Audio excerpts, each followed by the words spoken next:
tugas dokter itu memuliakan kemanusiaan yang terluka, artinya memanusiakan orang yang sedang terluka untuk kembali sehat dan sembuh. Yang hasil akhirnya adalah memuliakan diri sendiri. Dulu waktu awal-awal Republik ini, dokter masih sedikit, semua bekerja di rumah sakit pemerintah. Tim dokter itu tidak sedang baik-baik saja gitu. Tiba-tiba kewenangannya banyak diamputasi. Itulah hiburan pertama kita dapatkan sejak kita jadi zigot ya di dalam rahim ibu gitu.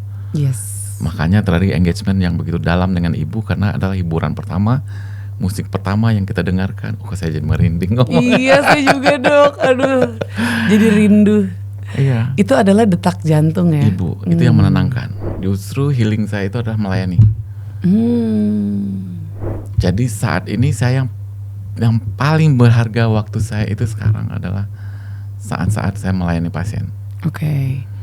Demi nilai-nilai luhur itu, demi legacy itu, saya tidak mengambil kesempatan untuk karir yang lebih baik.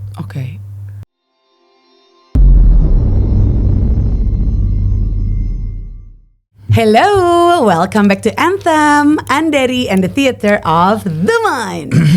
Kali ini mau bahas healing anthem lagi bersama seorang dokter yang biasanya membantu proses healing pasien gitu ya. Sekarang aku mau tanya nih, kalau healingnya beliau tuh gimana sih? Dan beliau ini juga adalah waktu itu dokter objin aku. Please welcome Dr. Yusfa Rashid, spesialis obstetri dan ginekologi, magister administrasi rumah sakit. Halo Dr. Yusfa. Hai, apa kabar? Baik dong. Andari sudah lama tidak kontrol sama saya. Tapi saya tahu dia sehat-sehat saja. Kenapa? Tahu nggak Dari? Apa tuh dok? Saya kalau lihat pasien itu dengan ngelihat lipsnya saja, saya tahu dia lagi bugar atau enggak. Saya tahu di daerah sana itu oke-oke aja apa enggak. Dari lip ya? Yes. Jangan-jangan tahu nih brand lipstick saya apa dokter? Maksudnya epitelisasi. Epitelisasi itu apa dok? Epitelisasi itu permukaan bibir itu memperlihatkan kesehatan seorang perempuan. Wow, begitu ya dok ya? Iya, saya suka kan lihat bibir atas dan juga bibir yang lain kan gitu. Dari bibir atas ke bibir yang bawah, say.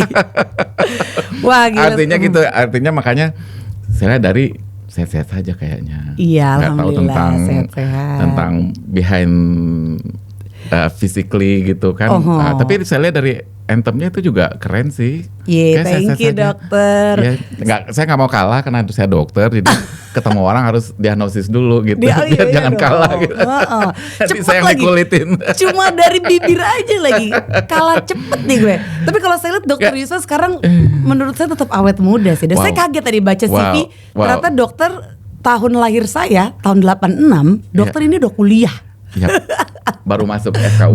Baru masuk, tapi tetap aja dok. Saya baru lahir kan jadi kayak wah, nggak nyangka, kirain tuh kita cuma beda mungkin kayak berapa tahun gitu dok. Ternyata enggak ya, awet muda. Ini apa rahasianya dokter? Rahasianya banyak nolong orang kali ya. Banyak nolong orang. Sekarang kalau prakteknya di mana aja sih dokter Yusfa? Saya praktek tetap di EPK Menteng sebagai base camp. Kemudian di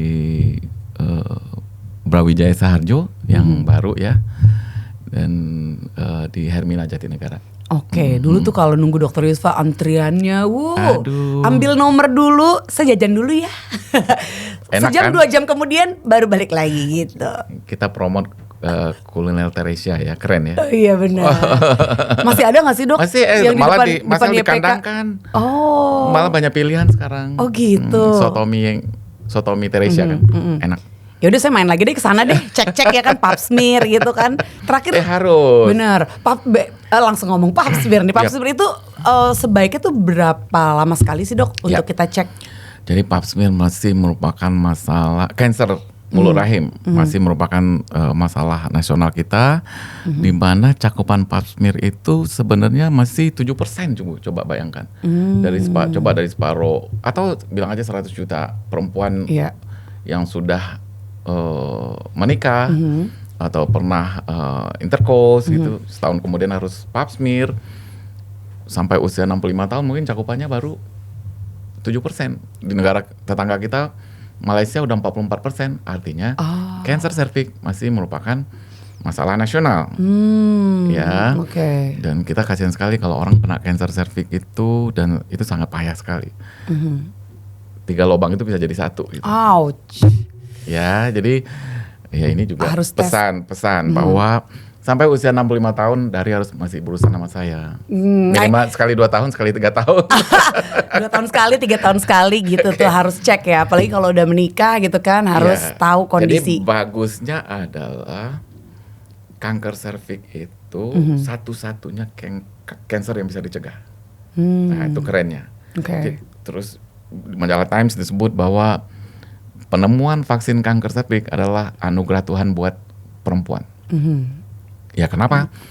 Karena satu-satunya kanker yang bisa dicegah. Terus kenapa nggak melakukan pemeriksaan IVA atau Pap smear atau TIMPREP gitu? Padahal teknologinya udah ada gitu, gampang dijangkau. Dengan itu bisa diketahui secara dini, sehingga tidak masuk ke yang unoperable, artinya yang tidak bisa dioperasi lagi. Akhirnya diradiasi, kemoterapi, ya itu yang saya bilang 3 lubang menjadi 1. Sangat menyedihkan. Ya. Dan syukur sebenarnya di kota besar saya udah sangat jarang menemukan ini, tapi coba di daerah-daerah masih. Bisa dari bayangkan, 1 lubang jadi 1. Lubang kencing, lubang itu, lubang pupi. Itu ribet banget dong. Ribet banget. Jadi kanker mulut rahim dari kita terpapar dengan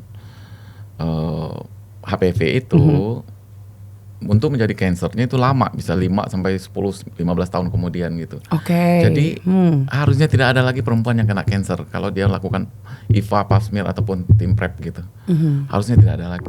Dan satu lagi bisa dicegah. Jadi Pap smear itu pencegahan sekunder. Sekunder itu mencari tahu apa efek dari sudah kenalan dengan virus HPV itu gitu.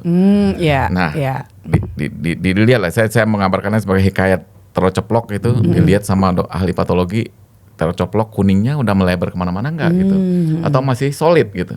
Kalau udah melebar kemana-mana artinya sudah diduduki oleh HPV itu, dia sudah menguasai sel mulut rahim kita, dia tinggal kasih sinyal makan semua arah gitu kan gitu, tumbuhlah jaringan kanker gitu kan gitu.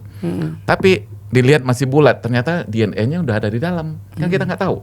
Nah itu bisa diperiksa sekarang dengan TIMPREP HPV DNA.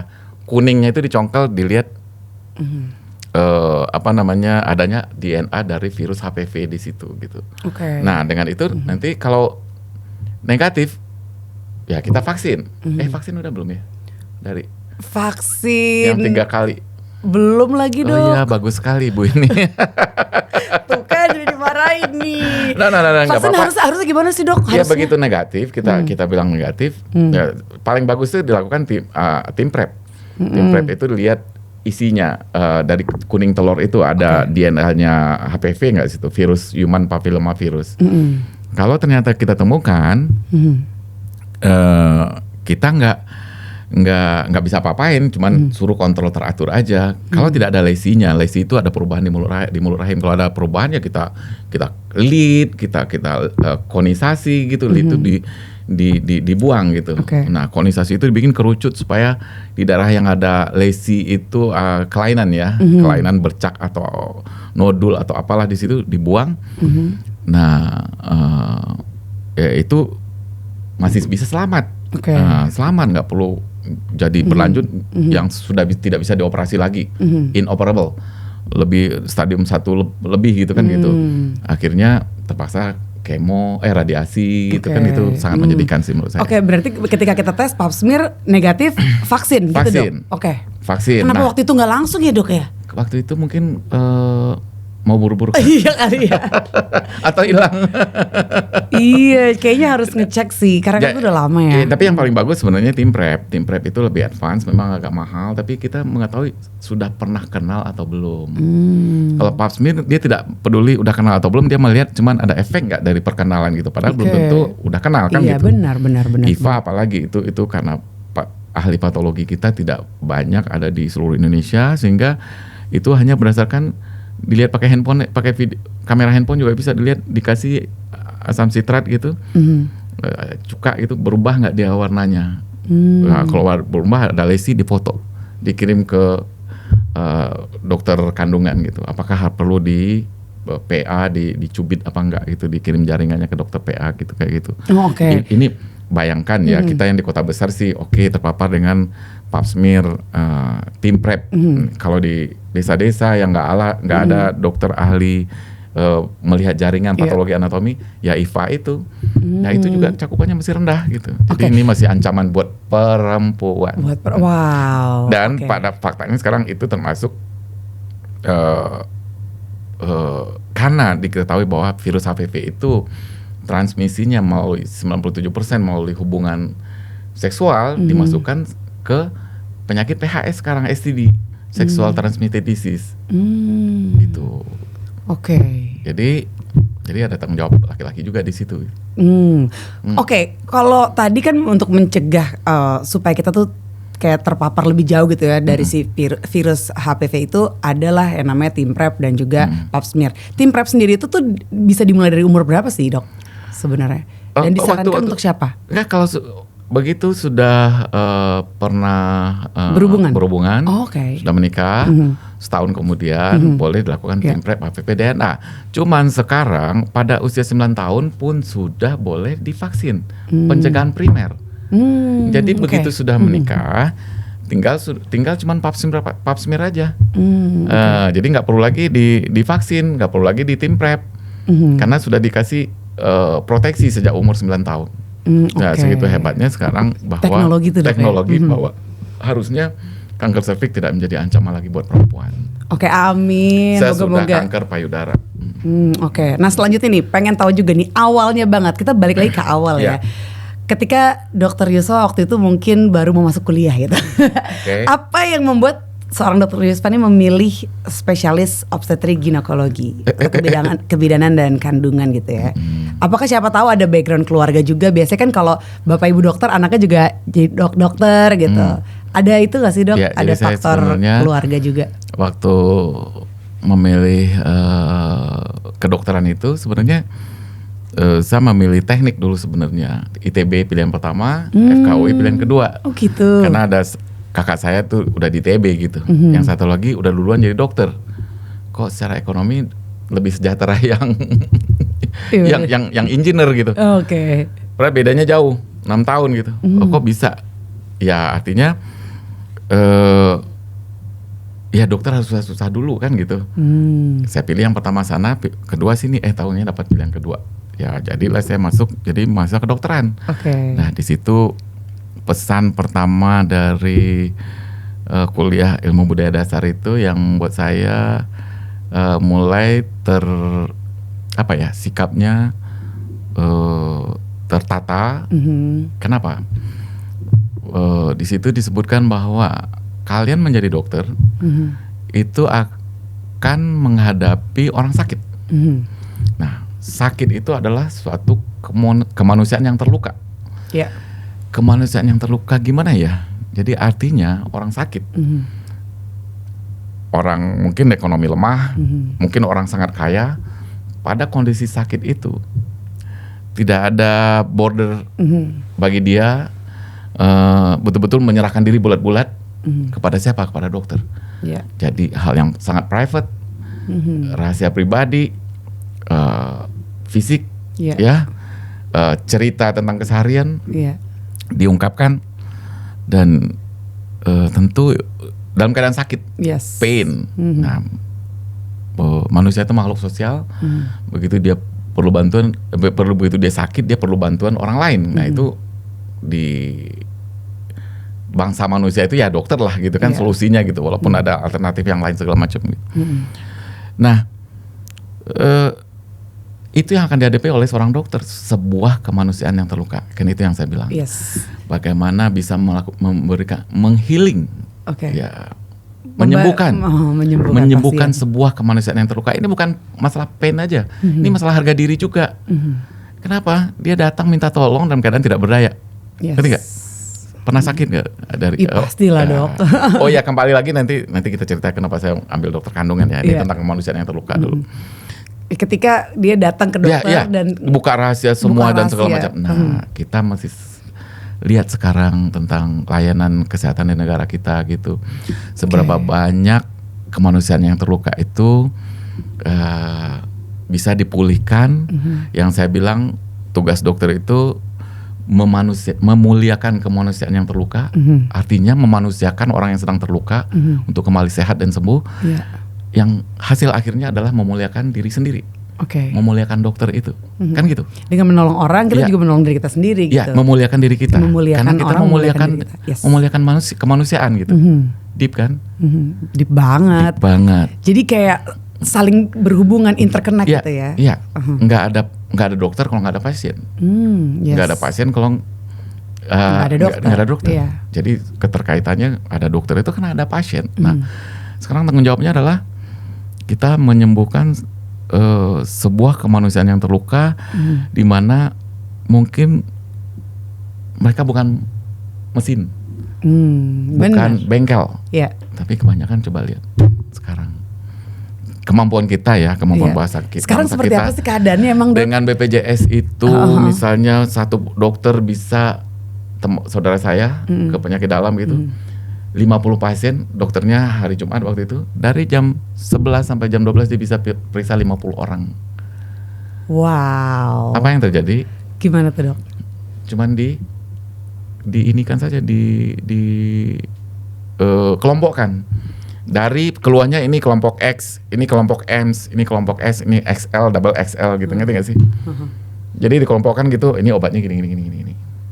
Kayak tidak ada komunikasi timbal balik gitu. Nah ini juga yang mendasari saya kenapa akun medsosnya aktif gitu sejak menjelang akhir pandemi gitu kan gitu.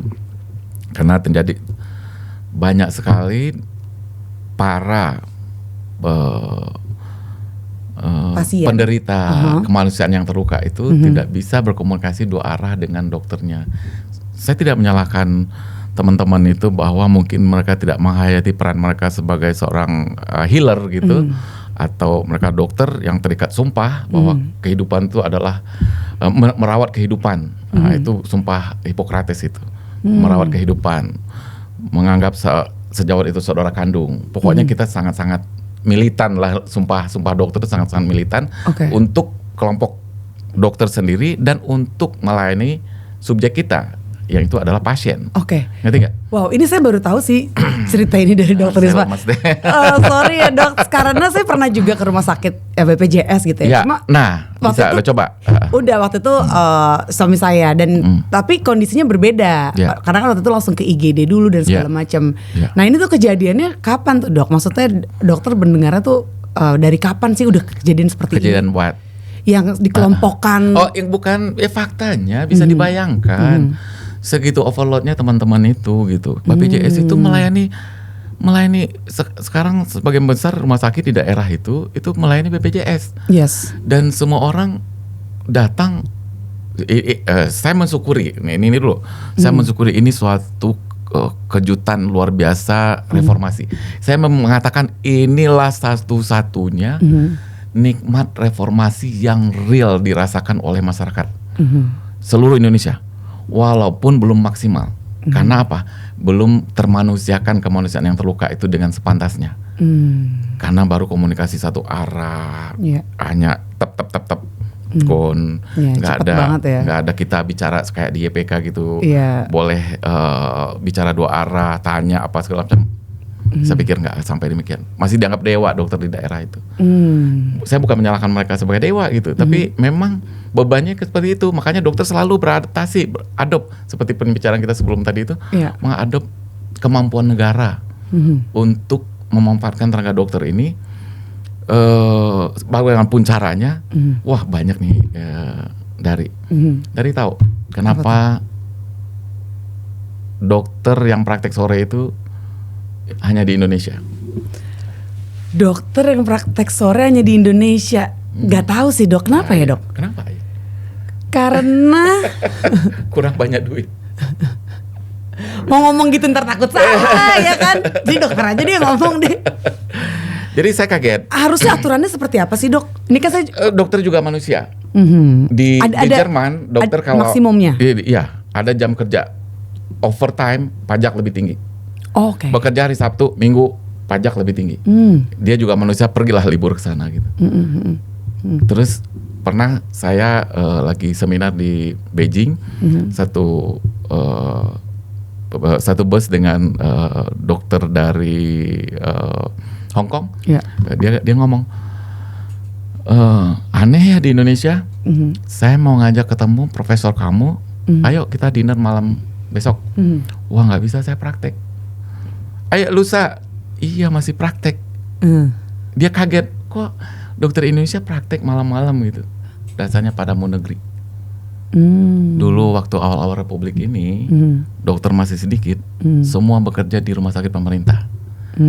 Pagi-pagi bekerja di rumah sakit pemerintah dengan gaji seadanya, ya, sehingga untuk mensejahterakan keluarga berprakteklah pada malam hari di luar jam kerja sebagai pegawai pemerintah. Oke, berangkat dari situ ya. Berangkat dari situ, maka jadi kebiasaan, culture gitu. Ya, culture. Karena negara belum mampu membayar dokter secara layak. Akhirnya harus mencari income tambahan di malam income hari. tambah dengan praktek sore. Kan gitu. Cuma seiring berjalannya waktu sampai sekarang masih keterusan, walaupun banyak rumah sakit swasta, walaupun boleh memilih antara mau jadi pegawai negeri atau swasta, tapi ternyata kadang ada pasien juga yang nyaman datang malam gitu. Tapi benar. Itu adalah jejak, praktek malam itu adalah jejak bagaimana pengabdian dokter dalam arti perkumpulan dokter dalam arti insan-insan kedokteran di Indonesia sejak merintis kemerdekaan sampai mengawal kemerdekaan sampai reformasi sampai sekarang dengan isu bullyingnya yang saya bilang bahwa itu adalah mekanisme adaptasi dari kelompok dokter, bagaimana negara menyediakan fasilitas supaya terjadi ahli ilmu itu berlangsung dengan baik. Nah, ada ekses pasti gitu, kan gitu. Nah, begitu juga dulu kenapa praktek sore? Ya karena perlu negara tidak sanggup memberi gaji yang cukup sama dokter. Makanya praktek sore. Kan gitu. Yes. Nah, kalau dokter, kenapa kita sampai ke sana tadi ya? Apa tadi yang terinterrupt ya? Iya, awalnya kan ini tentang memanusiakan. Memanusiakan. Memuliakan manusia gitu kan. Apalagi yang lagi terluka gitu, datang ke dokter. Nah, cuma akhirnya bagaimana kita mau melakukan itu apabila kita kayak mengelompokkan pasien-pasien dan langsung ngasih beban kerja, obat gitu, langsung ngasih resep segala macam tanpa harus ada komunikasi. Padahal kan sebenarnya itu komunikasi itu penting gitu. Sehingga kita tahu holistiknya kan keadaan pasien ini seperti keadaan apa. Situasi layanan kesehatan kita itu seperti apa sebenarnya. Itu baru satu cerita tentang apa yang mereka rasakan. Hanya ini tentang masalah pasien aja sebenarnya. Gimana perasaan dari si enak bisa di fasilitas swasta ketemu dokter dan komunikasi dua arah nyaman gitu kan. Tapi itu mungkin 1% dari rakyat Indonesia. Mungkin 70% masih berhadapan dengan situasi yang cuman bicara searah, cuman terima, masuk bengkel. Masuk bengkel, silakan minum obat, tidak ada diskusi, pulang, balik lagi, daftar online ya BPJS kita kan. Saya ngomong tadi, BPJS adalah salah satu-satunya menurut saya efek bagus dari reformasi. Yes, benar. Di antara banyak kekacauan dan kehancuran yang terjadi, ngerti nggak sih? BPJS itu salah satu-satunya yang manfaat langsung terhadap masyarakat. Dan pemeran utamanya siapa di sana? Dokter kan? Iya pastilah. Ya, pemeran utamanya dokter di sana. Dan sekarang dokter itu sedang di porak-porandakan juga gitu kan gitu situasinya gitu. Jadi satu tadi kan yang tentang praktek malam. Praktek malam. Tentang praktek malam itu aja jadi loncat-loncat kita ya. Itu cikal bakal dari awal-awal Padamu Negeri tadi kan. Iya, Padamu Negeri. Ketika dari rumah sakit dulu dokter hanya ada, itu Padamu Negeri. Dari dulu maksudnya kayak cuma ada rumah sakit pemerintah aja nih gitu. Jadi terbiasa dia mencari mungkin tambahan gitu jam tambahan di malam hari dan akhirnya terbawa sampai sekarang. Sekarang terbawa. Idealnya tuh emang berapa jam sih praktek, Dok? Idealnya hari. Ya idealnya sama lah sama orang cukup melayani ya seperti ini orang cukup 8 jam bekerja sehari gitu kan gitu. 6 jam, maksimum 8 jam gitu. Iya. Tapi karena tidak cukup kan akhirnya cari tambahan kan gitu. Ceritanya dulu. Yes. Banyak banyak persembahan dokter sebenarnya terhadap negeri ini. Oke. Itu poin yang harus diingat oleh siapapun. Ini sepertinya sedang ada keadaan yang sedang ada keadaan yang genting. kurang baik-baik saja gitu ya. Selanjutnya apa nih dok? Selain tadi satu tidak ada jam yang membatasi gitu untuk praktek dokter. Selain itu apa lagi dok? Yang menurut dokter ini kayak perlu diperbaiki nih sistemnya. Ya, dokter selalu pertama menyesuaikan dengan situasi Republik ini gitu. Artinya dalam kondisi seburuk apapun, dalam keadaan apapun, profesi dokter itu setia mengawal bagaimana supaya keberlangsungan ya kehidupan bernegara berbangsa ini dengan menyehatkan orang-orang yang menjadi tanggungan negara, menyesuaikan termasuk WKS. Siapa yang WKS? Cuman dokter yang wajib kerja sarjana. Sarjana lain disuruh tidak. Siapa yang harus PTT? Pegawai negeri, pegawai tidak tetap dulunya. Saya termasuk pegawai tidak tetap ke Papua dulu. Cuman dokter. Sekarang ada istilah internship, dokter apa namanya, dokter Nusantara lah, apalah namanya yang dikontrak sebatas karena banyaknya dokter tidak mungkin semua diterima menjadi pegawai negeri. Akhirnya adalah sistem kontrak lagi kayak gitu. Dan mereka terima gitu. Oke. Jadi ya menurut saya sih ini profesi yang sangat mulia dan jangan pernah dilecehkan. Apa namanya? Sangat setia dengan situasi Republik ini gitu kan gitu. Oke. Gitu. Keadaannya sekarang menurut dokter nih gimana sih? Ya, keadaan sekarang terjadi perubahan di reformasi ini dan yang menyedihkan banyak hal sih yang menyedihkan mungkin mungkin di podcast yang lain gitu mesti. Tapi yang jelas suasana batin dokter itu tidak sedang baik-baik saja gitu. Oke. Tidak sedang baik-baik saja, di mana banyak kewenangan-kewenangan profesi yang dulu kita ID itu merupakan suatu udah 74 tahun ya. Dan mengawal Republik ini satu-satunya organisasi profesi yang solid, mengakar dan mengawal setiap kebijakan pemerintah. Tiba-tiba kewenangannya banyak diamputasi. Oke. Jadi kayak SIP aja kita melalui Kemenkes sekarang, tidak melalui ID dan kecamatan lagi. Kita belajar juga reportnya sama linknya Kemenkes gitu. Jadi sekarang beda sistem nih ya? Beda sistem menurut saya sih agak destruktif. Jadi kemandirian profesi itu jadi bisa dimainkan untuk kepentingan politik maupun kepentingan pemerintah. Kalau di LIK kita adalah mitra yang memberikan jelas inputnya selalu positif. ID itu kan demi bangsa dan negara. Dari sejarahnya aja segitu setianya ya, dengan ikut dalam pergerakan, dengan ikut dalam perjuangan, WKS gitu, harus praktek sore, beda dengan orang-orang lain, kan gitu.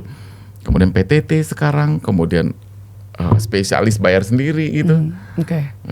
Jadi gara-gara dokter ngomong spesialis, jadi pengen tahu kenapa awalnya tuh balik lagi dok ya? Pilihnya spesialis obstetri dan ginekologi dok. Senangnya kan dari kan tahu kan obstetrik dan ginekologi. Obstetrik itu tentang kehamilan, ginekologi itu tentang penyakit kandungan. Dan 70% pasien saya itu adalah obstetrik. Itu adalah orang-orang yang happy. Ingat kan dulu waktu hamil happy nggak? Ya pastilah dong. Ya, merasa sakit nggak? Nyengir-nyengir terus kan kalau ke dokter. Merasa sakit nggak? Sakit dalam apa? Melahirkan atau? Dalam kondisi hamil kondisinya itu. sehat. Ya artinya yang datang ke saya itu bukan orang sakit, orang sehat. 70% orang sehat. Jadi dokter kandungan itu enaknya happy. Dia sebenarnya tidak sedang melayani orang sakit. Tapi mengawal orang sehat ini untuk memperoleh keturunan supaya tetap dengan hasil maksimal sehat ibu dan bayinya kan gitu. Dan happy. Makanya kita ketawa-ketawa kalau di kamar operasi gitu, karena kita sedang menunggu kelahiran baru, bukan mengobati orang patah tulang atau sakit jantung gitu kan sih? Makanya RSIA itu harusnya rumah sehat ibu anak gitu ya. Iya dong. Jadi itu makanya saya alasannya milih kebidanan, kandungan ya. Kandungan juga ya mungkin ya nggak 30% ya diantaranya itu keluhan-keluhan infeksi, tumor, pain, nyeri, kista, miom kan kayak gitu, polip, perdarahan kayak gitu. Walaupun mungkin 70% tuh pasien happy-happy gitu happy. Karena kehamilan. Tapi ketika berhadapan dengan dari yang happy-happy, pasien berikutnya misalnya nih dok, keluhannya tentang kandungan gitu. Dokter gimana tuh up and down dari menghadapi dua kondisi yang berbeda dan itu sehari-hari kan dok? Jadi satu hal yang agak-agak prihatin tentunya kalau seandainya ketemu dengan pasien itu ternyata ke arah cancer gitu kan gitu, dan sangat jarang karena saya bukan onkolog. Mungkin kalau di kota besar sudah seleksi mereka harus pergi ke dokter mana gitu. Tapi screening pertama tetap di kita gitu. Jadi ya hampir jarang saya ketemu pasien dengan CIN 1, CIN 2 artinya pap smear-nya mengarah ke arah cancer gitu. Sangat jarang. Kemudian paling yang ada tim prep-nya bahwa ada HPV di situ gitu. Terus ketemu pasien dengan USG-nya ternyata curiga morfologinya ke arah cancer indung telurnya gitu, kistanya gitu. Sangat jarang juga. Terus kemudian ke arah cancer korpus ya sangat jarang, setahun sekali juga enggak. Jadi 3 urusan cancer yang diurus oleh dokter kandungan. Mulut rahim, indung telur, dinding rahim. Nah itu pada usia di atas 40 tahun biasanya. Obesitas, hipertensi, kemudian penebalan dinding rahim. Nah itu. Nah menurut dokter sejak kapan sih seorang perempuan tuh harus konsultasi dengan dokter spesialis OB-GYN? Kita kembali dulu ke kenapa saya milih OB-GYN gitu kan? Ada tambahan lagi silakan dok. Tadi kan pengen happy, maksudnya kayak ini perjalanan happiness. Kebetulan cepat lulusnya juga cepat lulusnya. Saya kan ambil spesialis, sebelum itu saya menyiapkan dana sendiri ataupun usaha sendiri untuk bisa sekolah lagi dengan di Papua. Kemudian saya kerja di Freeport 6 bulan, kemudian kerja di daerah rural areanya, remote areanya di pinggir pantai selama 3 tahun. Dan saya bekerja pagi di puskesmas, cari nafkah, malam melewati kegelapan malam 40 kilo PP dengan mobil puskesmas gitu. Sorry, mobil puskesmasnya mungkin termasuk korupsi kali itu ya. Wow. Maksudnya memanfaatkan fasilitas itu, ya nggak ada cara lain kan. Mau pakai motor nggak mungkin kena dipatok ular kali di jalan. Kan lewat itu PP itu nanti ketemu ular. Kalau lagi hujan tuh dia naik ke jalan. Kenapa korupsi dok mobilnya? Lo artinya kan memanfaatkan fasilitas negara itu untuk kepentingan pribadi. Tapi ya saya mesti ngumpulin uang untuk bisa sekolah lagi kan gitu. Karena luar biasa ya dok. Kayak itu 3 tahun ya dok waktu itu di Papua. Wow. Sampai 4 tahun ya. Dan ya di daerah yang kira-kira ya masalah kesehatannya masih berat, kemudian masih tentu jauh berbeda dengan situasi kita. Saya pertama kali ke Papua itu seperti saya waktu itu ya, sekarang pasti jauh lebih maju, mundur 100 tahun mungkin ya. Dan saya melihat menginjakkan kaki pertama kali itu, lihat wow, begini Tuhan kali menciptakan bumi dalam keadaan perawan gitu. Dan keadaan awal-awalnya seperti ini, ketemu buaya, ular atau burung gitu bebas gitu, dan ya sungainya yang jernih, airnya yang bagus gitu kayak gitu. Luar biasa sih. Luar biasa. Dan itu ada kayak kesan-kesan mungkin yang kayak menyeramkan yang membekas nggak sih dok sampai sekarang? Karena kan itu ketemu buaya, binatang buas itu kan apa ya? Sesuatu yang kadang mungkin bisa bikin traumatis gitu dok. Nggak ya, nggak ada membekas ya. Apa? Ketemu ular di rumah. Ketemu ular di rumah? Di dalam rumah. Cantik kan? Saya sangat binatang. Waktu di Papua? Ya, ada ular di rumah masuk? Iya, saya pulang praktek malam-malam gitu, buka pintu, di dalamnya ada ular. Wow, itu sendirian dok? Ada mantri saya 1 gitu. Oke. Jadi Ya, Ularnya gede, segede apa? Enggak gede. Okay. Kecil. Ya, cuma shock aja lah gitu. Shock, ya berarti ini teman nih banyak di mana-mana gitu. Dan waktu itu mungkin cuma berdua gitu kan di rumah, terus kita harus gimana nih? Oke. Iya. Nah, selanjutnya dok. Jadi tentang kenapa milik Opjin. Ya jadi itu suatu hal, dan melayani perempuan tentu jangan dari awal kehidupannya sampai post menopause gitu. Jadi menurut saya sih perempuan itu berurusan dengan dokter kandungan mulai dari menars, pertama kali haid, ya, sampai nanti post menopause 65 tahun. Jadi dari masih urusan sama saya sampai usia 65 tahun. Kalau masih ada ya. Moga-moga dok, panjang umur, sehat selalu. Amin. Gitu dok, nah gitu tuh pasien selalu. Saya heran sekarang pasien. Kenapa? Kan begitu keluar kan dari praktek selalu ngomong, ya Bu, oke, makasih. Sehat-sehat ya dok. Hah? Kok saya yang dibilang sehat-sehat? Bukan ibu yang sehat-sehat di rumah ya gitu. Saya juga enggak, suster saya yang biasa, Bu baik-baik ya, sehat-sehat gitu. Tapi pasiennya selalu ninggalin kata-kata, dokter yang sehat-sehat ya gitu. Berarti mungkin secinta itu sama dokter Yus supaya bisa kalau ada butuh apa-apa bisa ketemunya dokter Yus. Sakit apa Padahal kelihatan awet muda. Wow. Ya. Kacau. Tapi ya harus saya survei ke pasien kenapa mengeluarkan kata-kata itu. Apakah ke saya aja atau ke dokter lain juga begitu? Ini baru atau udah lama? Selalu. Oh dari dulu. Iya, sehat-sehat ya dok. Dokter sehat-sehat ya. Dari akan mengatakan itu juga. Ya pastilah. Kan bukannya saya yang mesti ngomong sama Dari. Ya supaya kalau misalnya saya butuh dokter lagi gitu, misalnya di kemudian hari mau pap smear atau apapun, saya bisa ketemu lagi kalau dokter sehat-sehat. Iya, makanya gitu. Tapi kan yang sedang sakit kan pasien, bukan saya. Iya. Tapi oke lah. Karena mungkin balik lagi ini adalah dokter kehamilan. Jadi pasiennya happy. Ya. Jadi dokter kalah happy sama pasiennya. Iya betul. Ibu hamil itu kan hormonnya luar biasa dok. Oksitosin sih kan sedang kaya-kayanya kan. Betul, luar biasa dan itu adalah peristiwa alam yang tidak akan pernah terlupakan. Dari pernah lupa nggak dengan kehamilan, bagaimana melewatinya? Dulu oke-oke aja ya? Aman ya? Aman-aman aja. Cuma ya pengennya tadinya normal. Pengennya normal tapi akhirnya sesar. Terus yang kedua pengennya tetap normal. Terus? Cuma udah berusaha tapi kayak udah kayak bayinya tuh udah kayak mau keluar gitu, udah turun banget. Terus tapi pembukaannya belum sampai 1. Oh iya.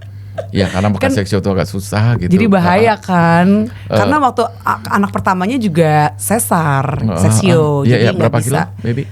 3,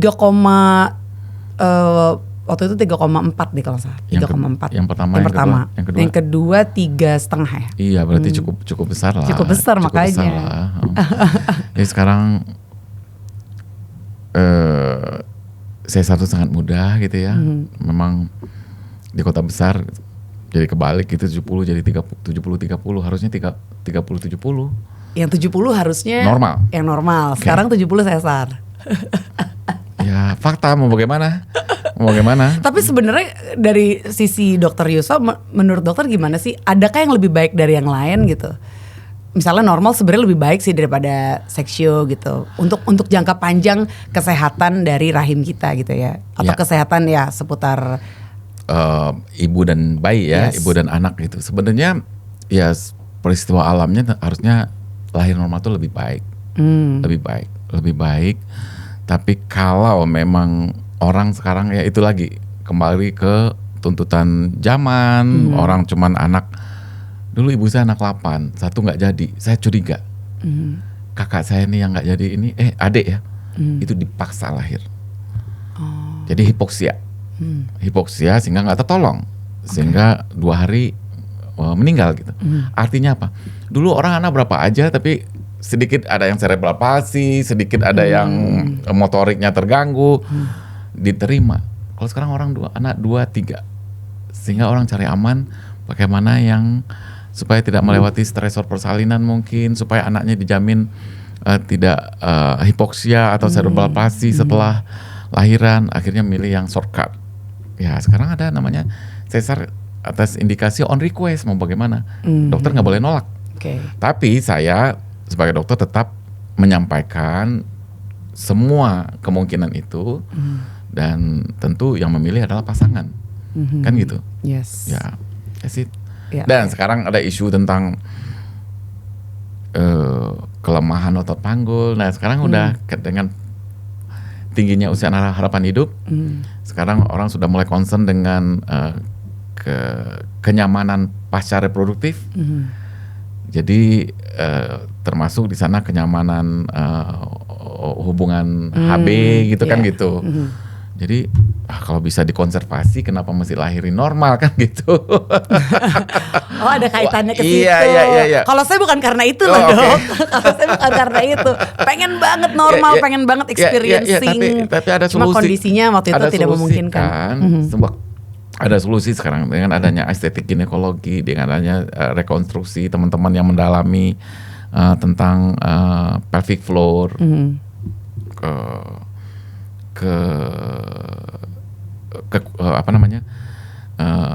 peremajaan otot-otot dasar panggul untuk supaya tetap kencang, kuat, dan tidak ada keluhan buang air kecil, tidak ada keluhan dalam berhubungan intim, tidak ada keluhan untuk ke belakang gitu. Nah itu ada latihan-latihan Kegel lah, ada mesinnya, ada kursinya, kemudian ada laser gitu sekarang. Wow, sekarang ada iya. Itu namanya apa dok? Kalau misalnya saya mau konsultasi seputar yang seperti itu. Pelvic floor. Pelvic floor. Yes. Oke. Baru tahu nih. Ya, udah ke arah rekonstruksi dan estetik ginekologi. Oke.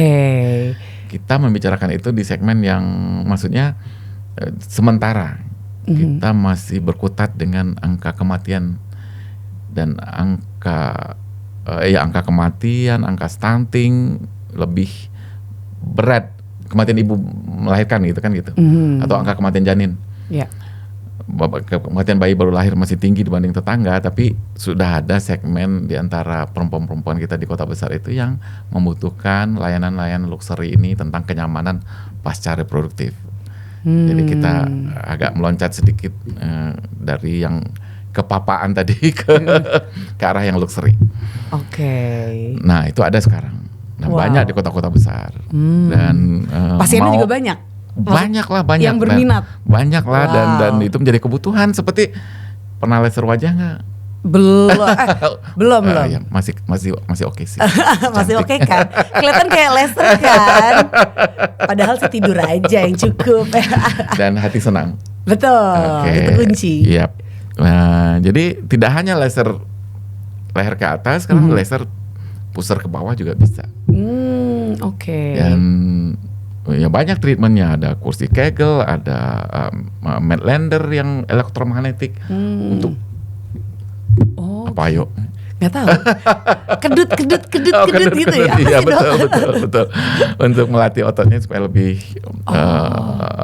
kuat, kan kayak gitu. Oh itu bagian dari dokter Obgyn juga ya? Iya bagian dari yang saya bilang tadi uroginekologi, estetik. Estetik. Uroginekologi. Berarti itu termasuk tadi kelainan organ panggul. Nah, masalah keluhan dan kelainan pada organ panggul. Itu apa misalnya jadi disfungsi ereksi pada perempuan, jadi kering, jadi sakit, iritasi, kemudian turun peranakan, kemudian kecipirit.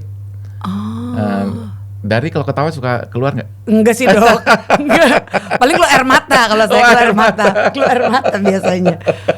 Oh berarti ada keluhan-keluhan seperti itu sekarang dan sudah ada cara menanggulanginya juga. Oke. Ya itu namanya SUI, stress urine incontinence. Itu dari kapan sih dok? Kok saya baru tahu nih?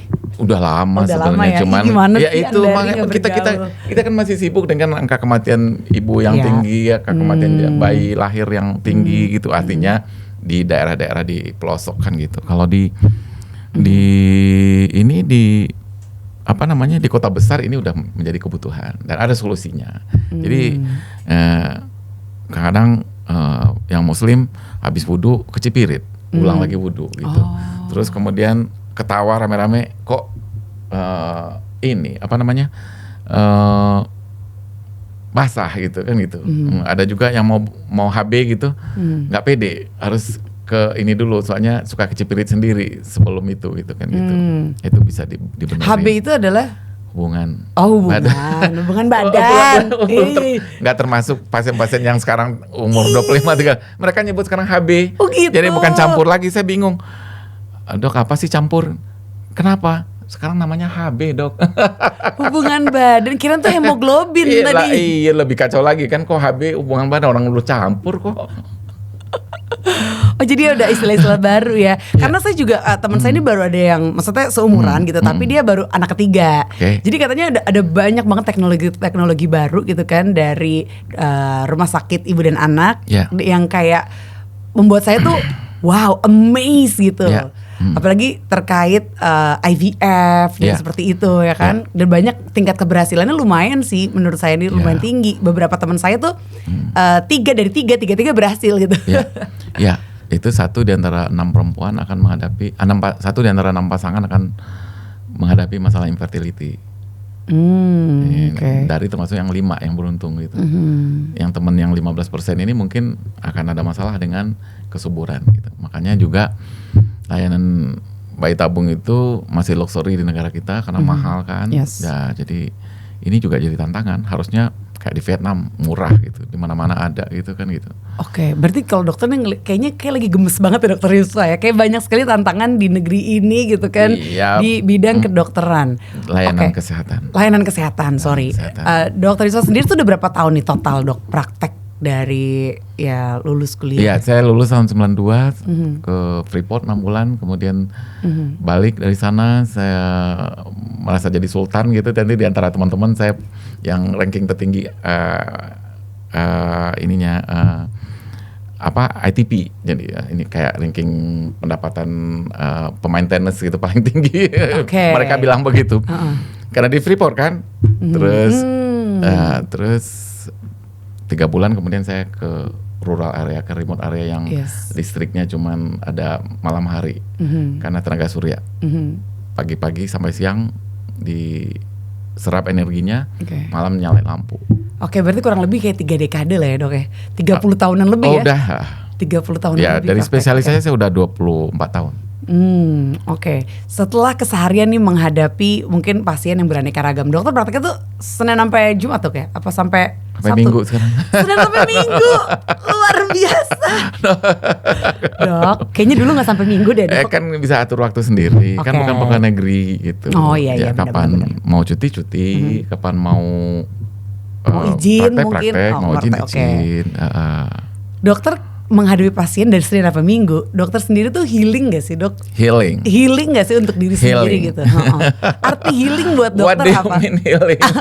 Healing itu macam-macam. Saya healer loh. Iya itu kenapa nanya healing sama saya? Pengen tahu aja. Emang healer nggak healing? Oke. Emang dokter itu bukan manusia. Emang healer itu bukan manusia. Iya.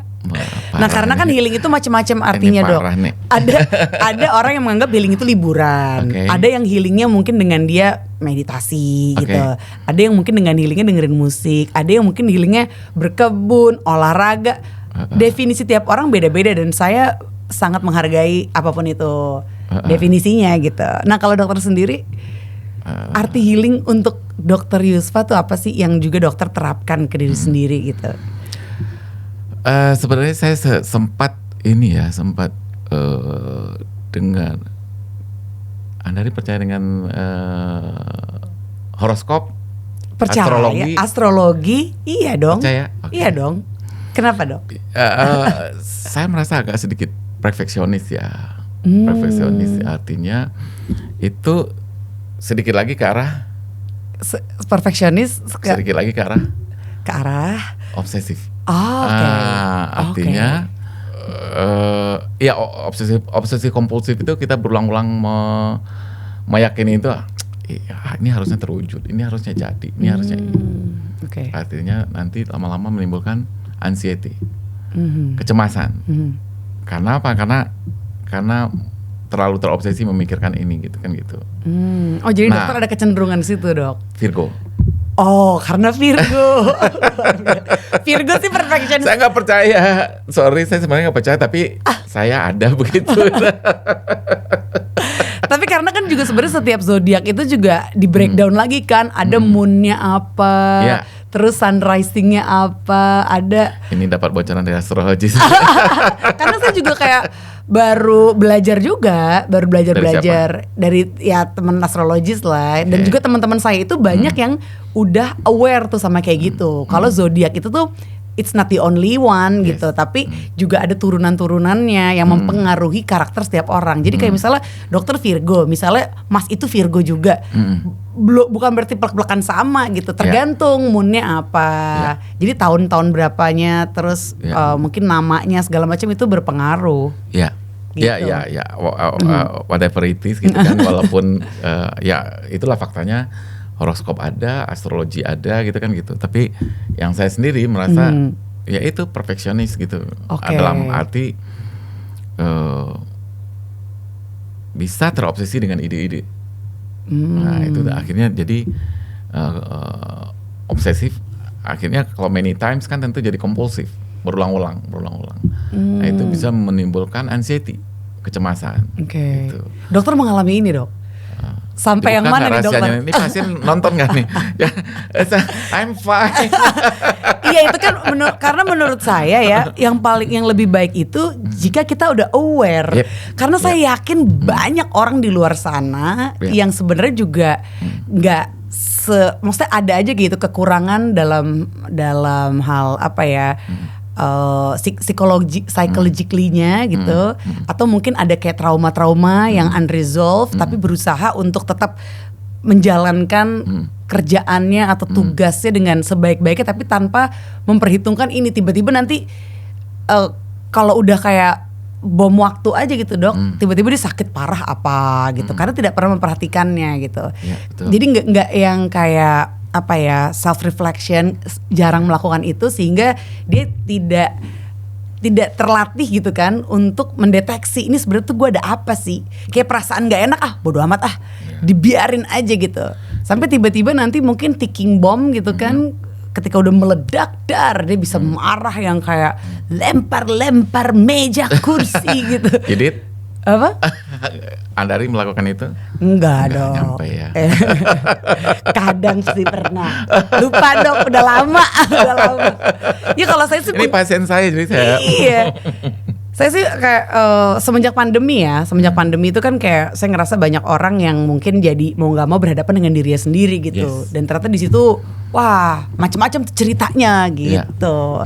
Jadi akhirnya term istilah healing tuh jadi merebak banget tuh setelah pandemi. Gue butuh healing, which is ada sisi baiknya. Sisi baiknya itu adalah dia berarti menyadari kalau dia itu butuh untuk kayak make time, menenangkan diri, atau kayak dia journaling, nyari tahu nih sebenarnya perasaan apa sih, atau mungkin butuh ke profesional gitu.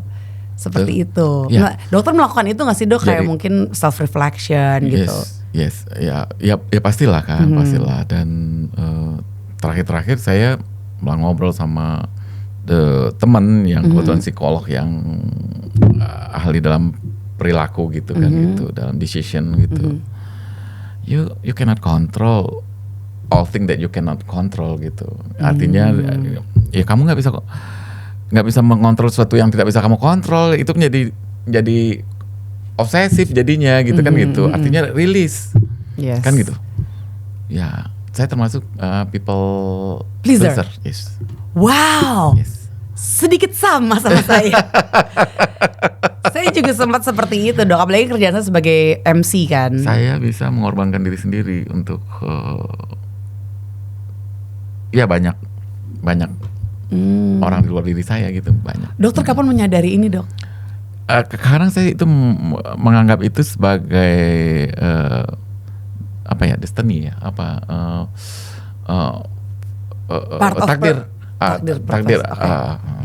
takdir atau apa, ya sebagai breadwinner, sebagai dokter gitu kan gitu.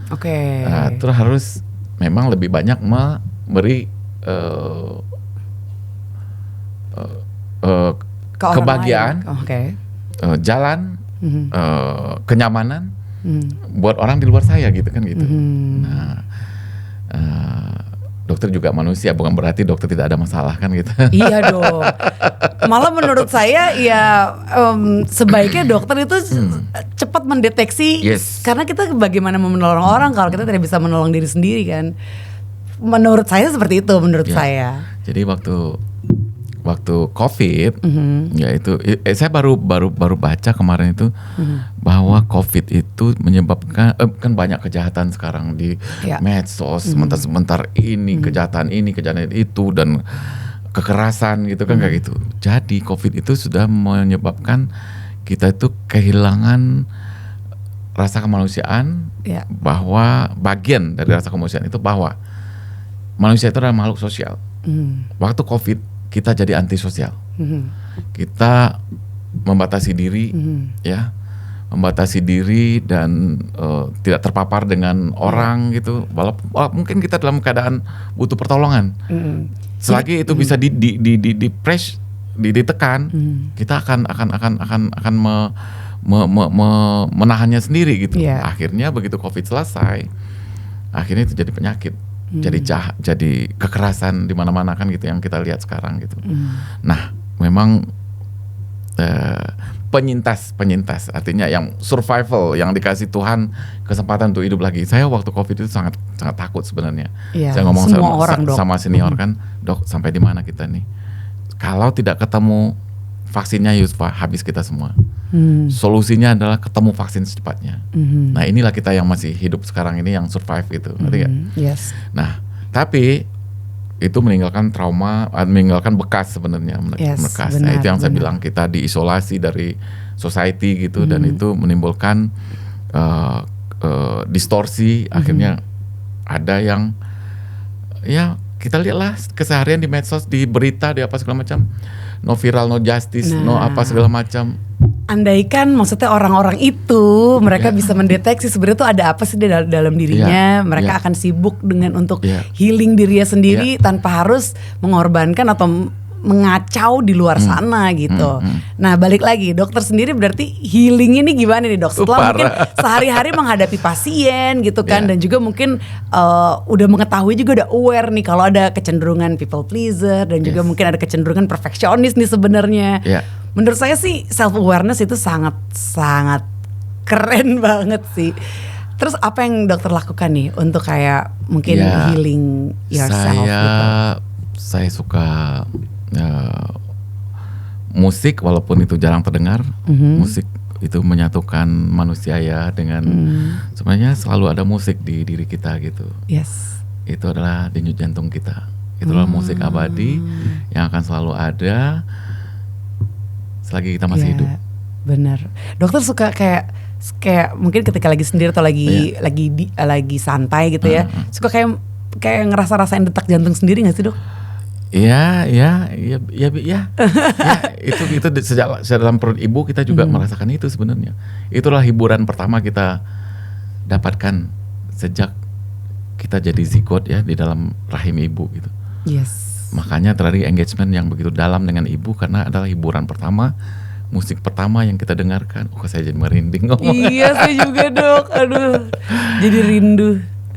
Itu adalah detak jantung ya. Ibu, itu yang menenangkan.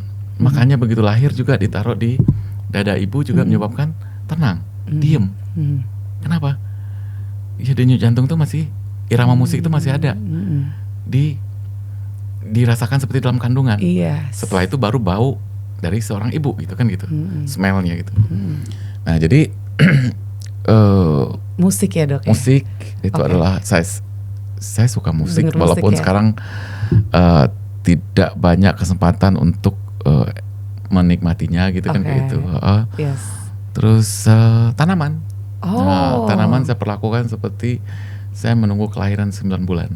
Jadi waktu COVID itu sampai saya punya 2.000 pot ya aglonema. 2.000 pot? 200 sorry. Kaget. Dibikin hutan apa gimana nih? 200 pot. 200 pot aglonema yang saya sangat amazed waktu itu, kenapa Tuhan menciptakan bisa beragam daun. Ini bukan bunga, ini tanaman berdaun. Dia tidak ada bunganya.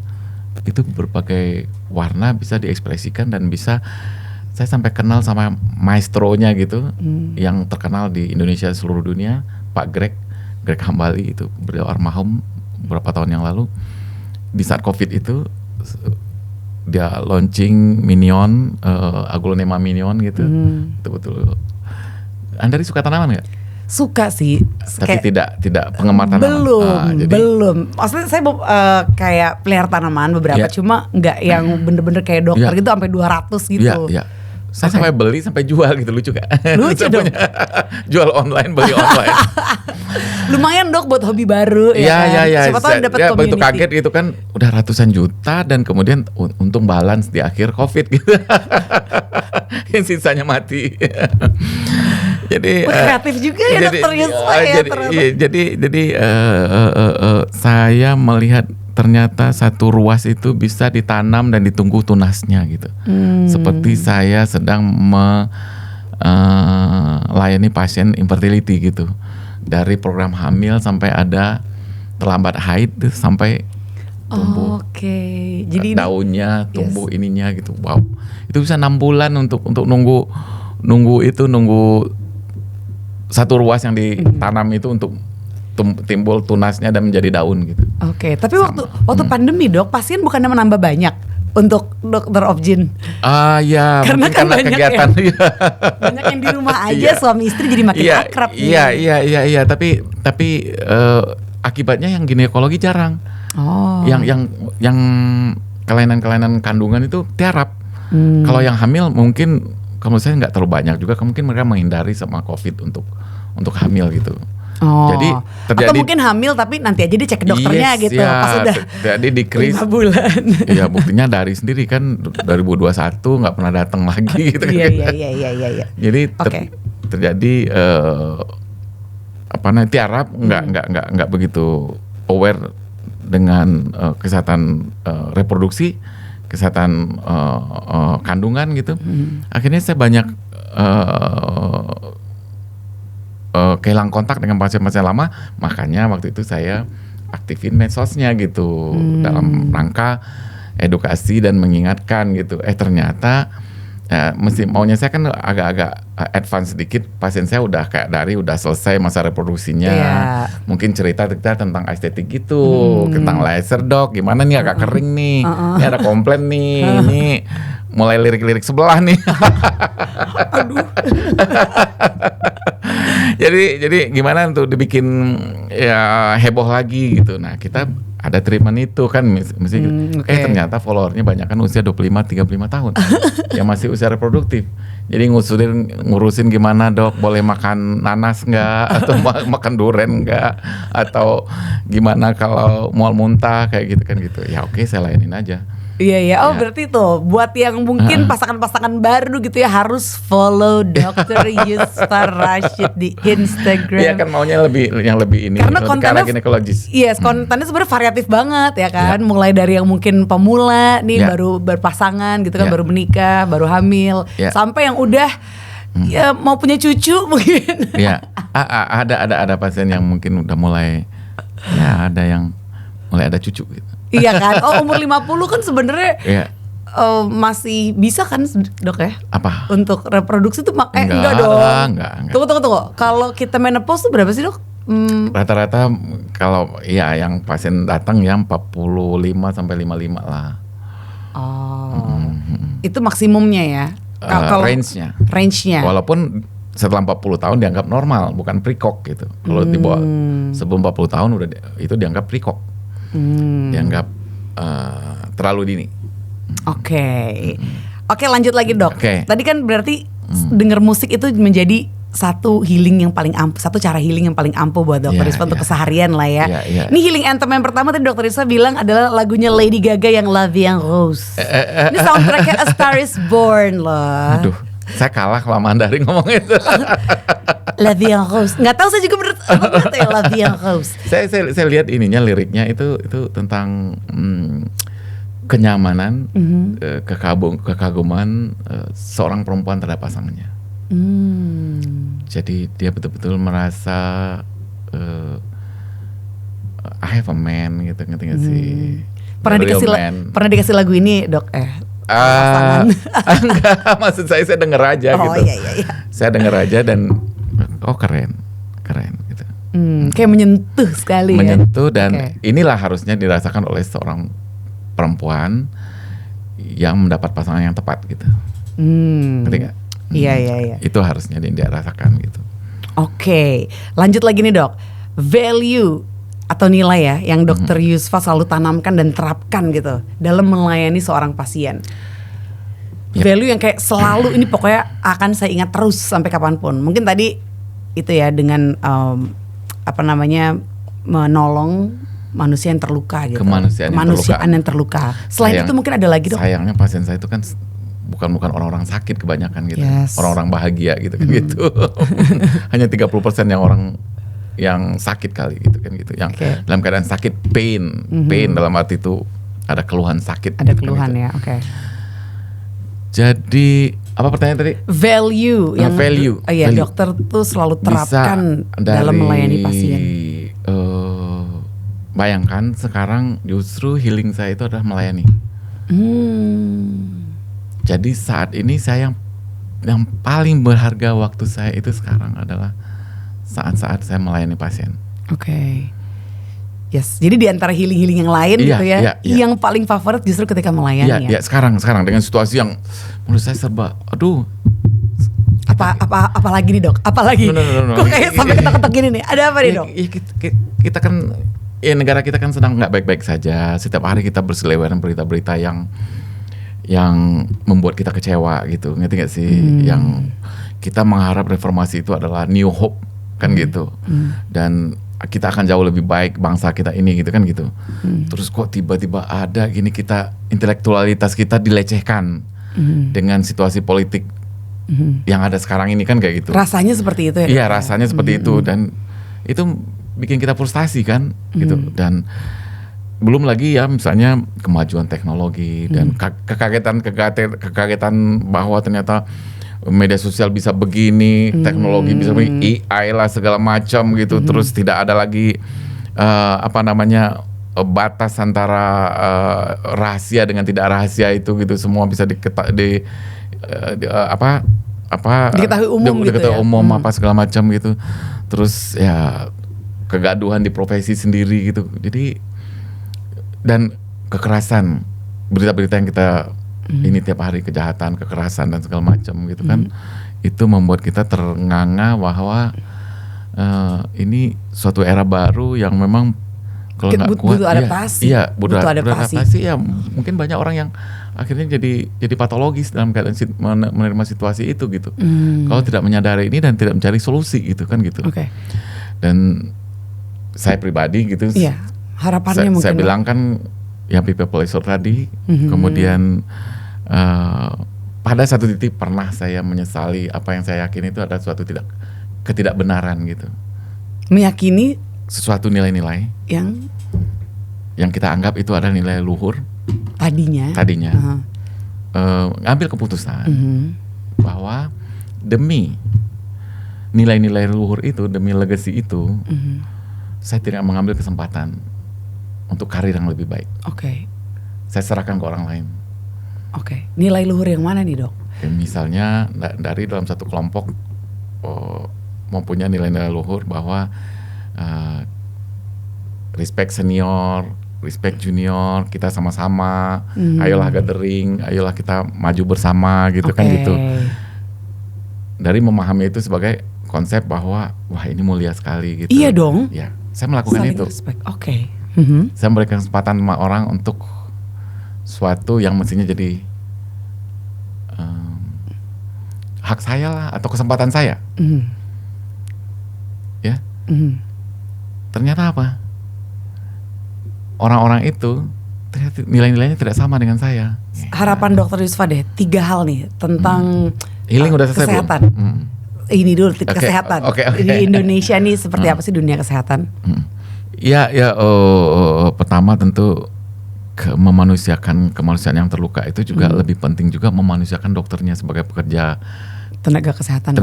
Nakes, memanusiakan nakesnya dengan proporsi yang pantas dan kalau nilai-nilai itu bagus, jangan destruksi untuk kepentingan tertentu. Dan ini yang kita agak khawatir ini. Seolah kita jadi buruh jadinya. Dokter itu jadi buruh, jadi komoditi. Bisa-bisanya misalnya dokter yang berpraktik di rumah sakit vertikal harus mengasuh income 30 juta setiap bulan, kalau enggak dia bisa didemosi, dipindahkan ke satu tempat gitu. Wah, itu sangat menyakitkan, nggak pernah terjadi dulu. Dokter yang paling mampu adaptasi yang besar terhadap republik ini, menyesuaikan tanpa mementingkan diri sendiri. Tapi try to survive tanpa mengorbankan kepentingan negara gitu. Kayak praktek sore tadi, kayak spesialis pendidikan spesialis residensi nggak dapat gaji, tapi melayani orang. Kayak residen itu akhirnya membeli alat-alat dulu untuk supaya operasi sukses, dia dapat transfer ilmu dari seniornya,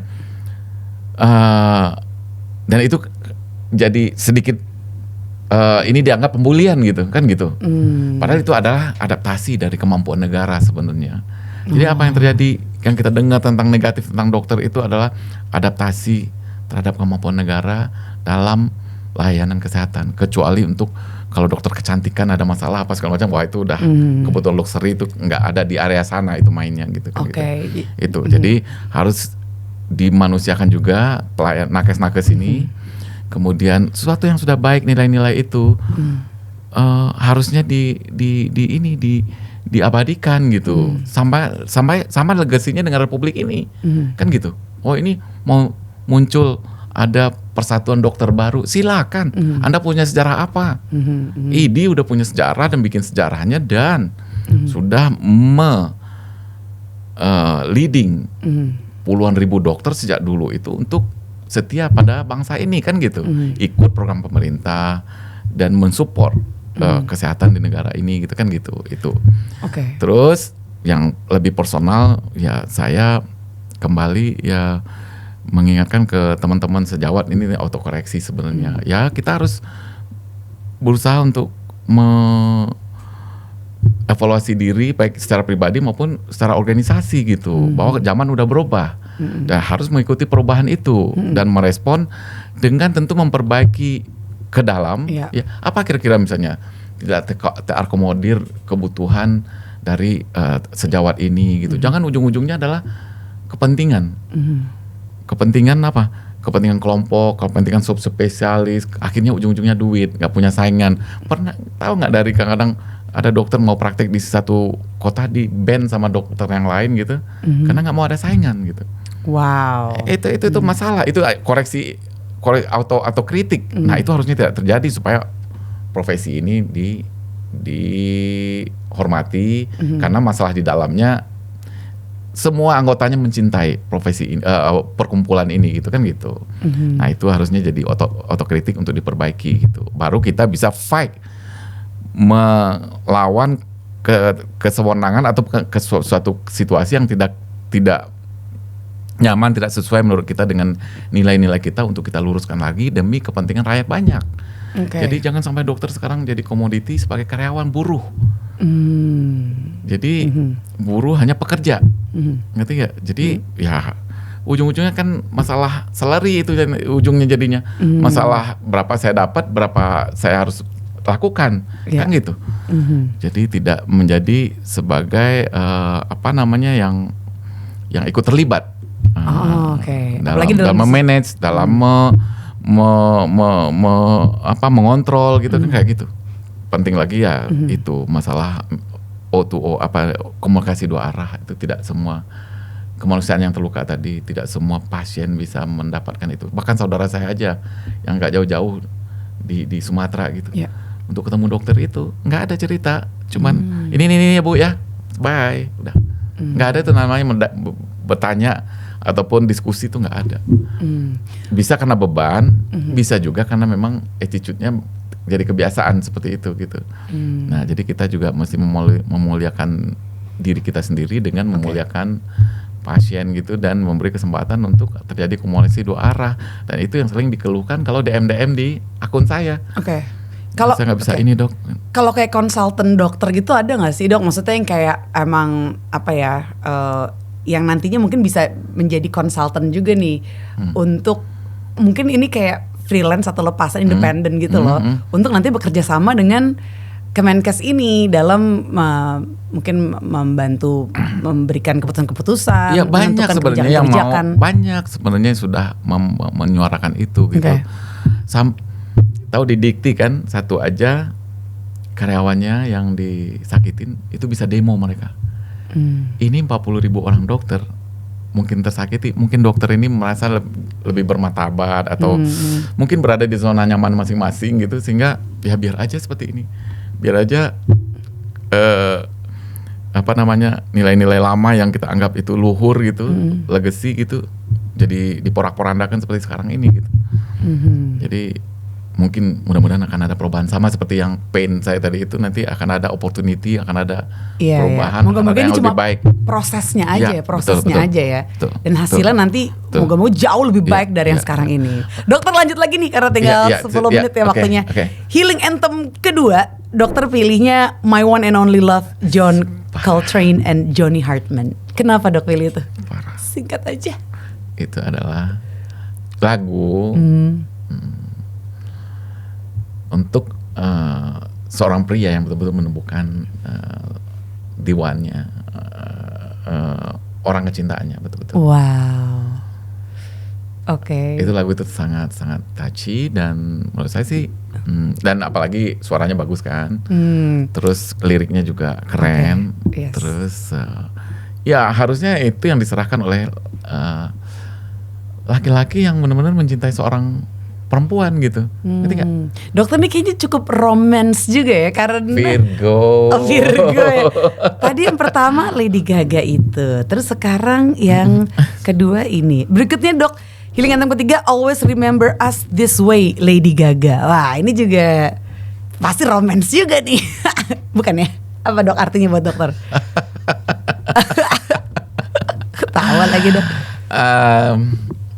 Ya liriknya bagus, suaranya bagus, dan itu pernah nggak ketemu sesuatu yang sangat-sangat meaningful dan betul-betul engagementnya itu sangat-sangat luar biasa gitu kan gitu.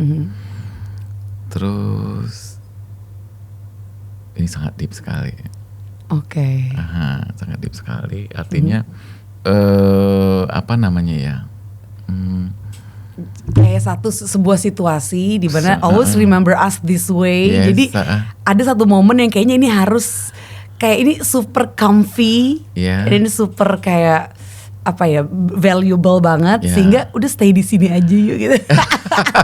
Always remember like this way. Mau kita nanti besok-besok berantem apa segala macam, tapi inget deh momen itu ketika kita unite, itu bener-bener kayak unstoppable. Jadi lagu berikutnya nih Sia, Unstoppable.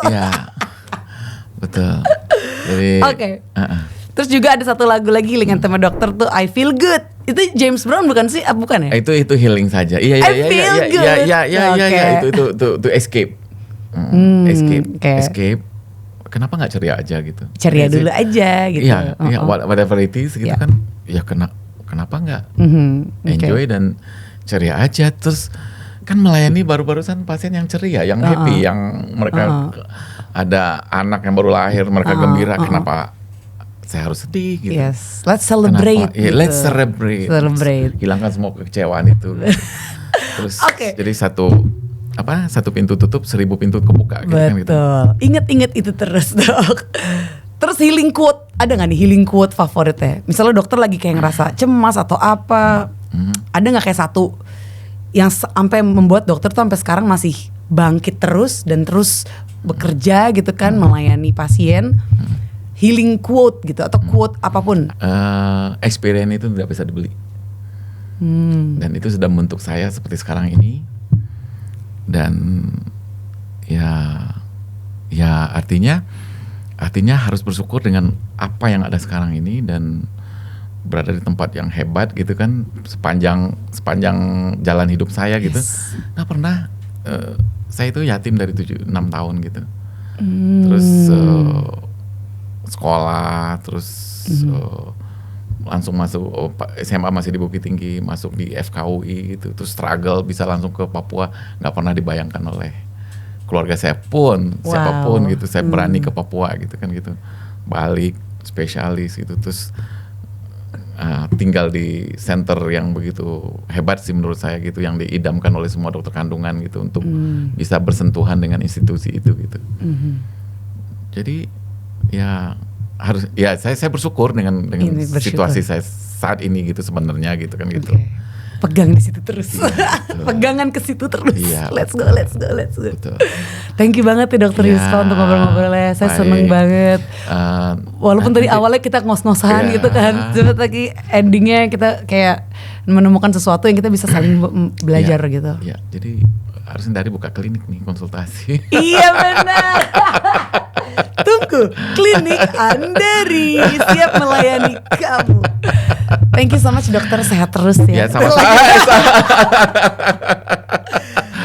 Lancar semua. Sehat terus. Anak ketiga kapan? Terus kemudian anak kelima kapan? Semoga kita bisa ngobrol-ngobrol lagi dokter ya, dan bisa sharing info yang bermanfaat nih untuk yang menyaksikan.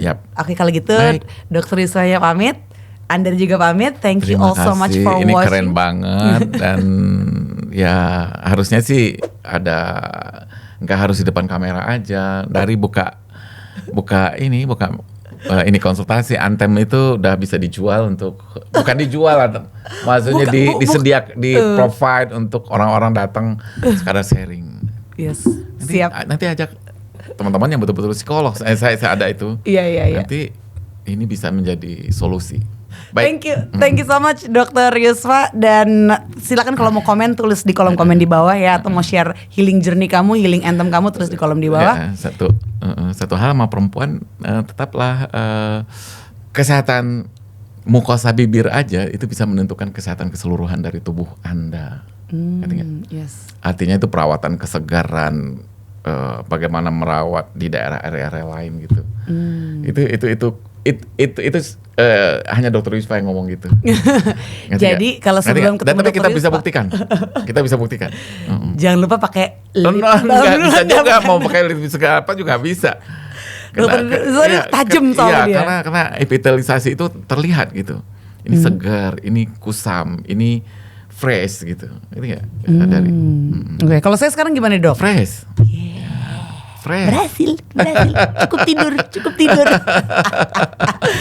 Dan kalau gitu sampai ketemu lagi di episode berikutnya Anthem, Andari and the Theater of the Mind. Thank you. Bye.